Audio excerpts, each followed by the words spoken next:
soon to be not great cars. You know, it's like this era's coming to an end. Nixon's going to resign. I mean, this whole thing. And there's probably the whole struggle between the Southern way of life and the 70s. There can be looseness, 70s loose living. Well, for example, there was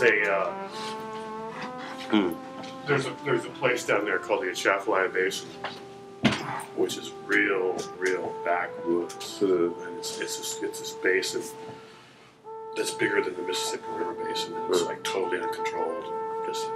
And these hippies decided they were going to have like a Woodstock back in the backwoods, right? And they so they had this festival thing. It's called the Festival of Life, and they just dropped these hippies in the fucking swamp. People died, and it was like heat struck, like the heat and the mud and the bugs, and they were jumping in this river to like, hey, let's swim in this river, like then their body would end up in the Gulf of Mexico because it was so like on the top of the water looks very calm, but it's going like 100 miles an hour. Undercurrent. Yeah. And like. Where's Johnny? He's fucking gone. Like the rescues that whatever around here when the stupid kids are like when it rains. Yeah, the LA River. Yeah, the LA River. That happens every time. Well, imagine LA River like a mile wide. You know, and nobody rescued you. Yeah, no one. You lose footing on that, man. You're just a mile downstream. Yeah. Like. No fire department. Yeah. It's naivety, man. It's our like disdain for Mother Nature. Totally. You know, like you could just drop in there and like, oh yeah, it's out, it's back in the woods. Yeah, so it's gonna support me. Back to nature. Fine. Yeah. Disdain might not be the right word. Just fucking hippies. Just carelessness towards. Yeah. So there's Mother Nature. Just stupid fucking hippies. them in the ass. Stupid hippies. Yeah. So anyway, stuff like that. When you don't respect Mother Nature, that's when you're fucked. Yeah, that's cool. I love that. So you're a novelist? I can't really say I am, but I write a lot. Yeah. I'm a dilettante, actually. Debutante? Dilettante.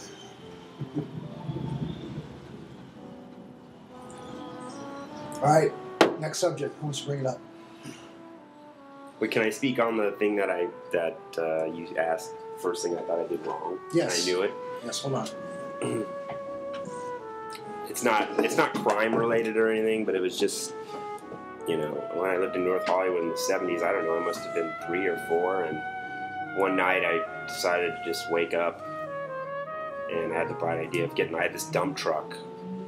It was my favorite toy. It was like so big, and it's like, I'm going to fill up this dump truck with like milk and eggs, and anything I could find in the refrigerator, and I did. I was pushing the dump truck around, and then it all spilled on the ground, and I just knew. Like, when I was doing it, everything was beautiful and great, and there's nothing wrong with it. And then right when it spilled on the carpet, I was like, I'm going to bed. And I just knew. That was the first thing I remember I did something wrong. And then when I woke up the next day, I don't remember if my dad hit me or not, but that was the first time I was really scared shitless, like, oh my god, what's going to happen to me? I spilled all this stuff on the carpet. So. Nice. That's my story about that. Did you ever hit your dad back?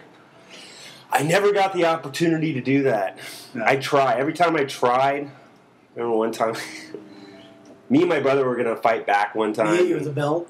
Yeah, he would hit us with the belt, and we remember those little race car tracks. Oh, yeah, the orange ones or the black ones? Orange ones. Hot Wheels.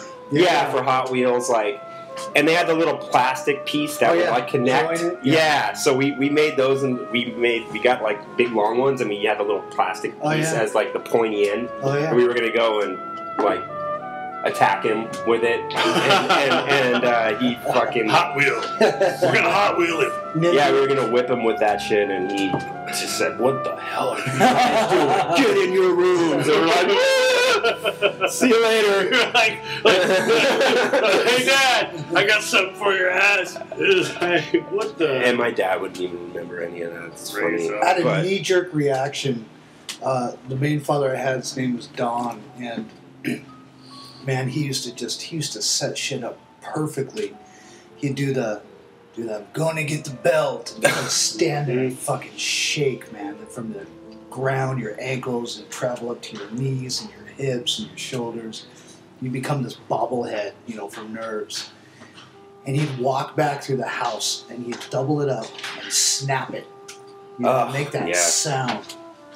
And it'd echo down the hall and make you, grab the table or grab the bed, pull your pants down.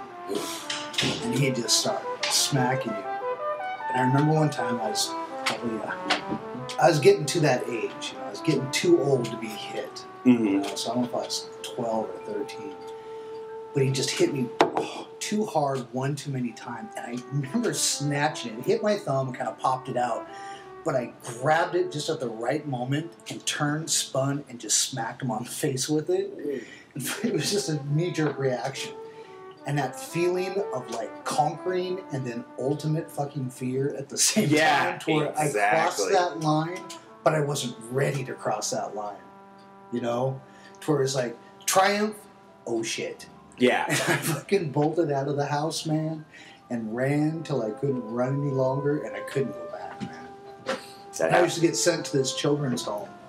I was conveniently placed on top of the hill, lived on 22nd Avenue, I think. And it was within eye shot, and they used to just kind of point at me and say, if you don't be good, that's where you're going. And I just fucking ran to that place. It was pretty much, like jail. Take me in, because I'm going to be sent here anyway.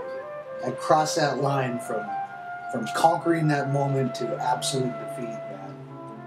Yeah. That's fear right there. That's fear in a nutshell. Ultimate fucking fear. And you either walk through it or you don't. Yeah, man.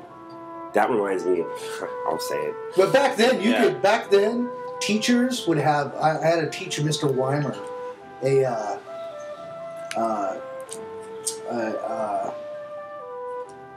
gym class teacher, that any kid that was in woodshop would make him a paddle. Oh, yeah. Drill special cross holes in it. And he had a the sawed-off baseball bat was where you could get a baseball grip on. Jesus Christ, man. Oh, yeah. But he used to have paddles from kids that had gone through his class, and he would line his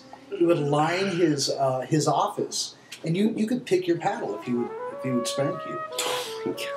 Sign it afterwards. Oh man. Yeah. Corporal punishment in the 70s, man. Yeah. Was no. Shit. The Board of Education. I'm sorry. Go ahead. What were you saying? The story you just told about the triumph and the fear at the same time.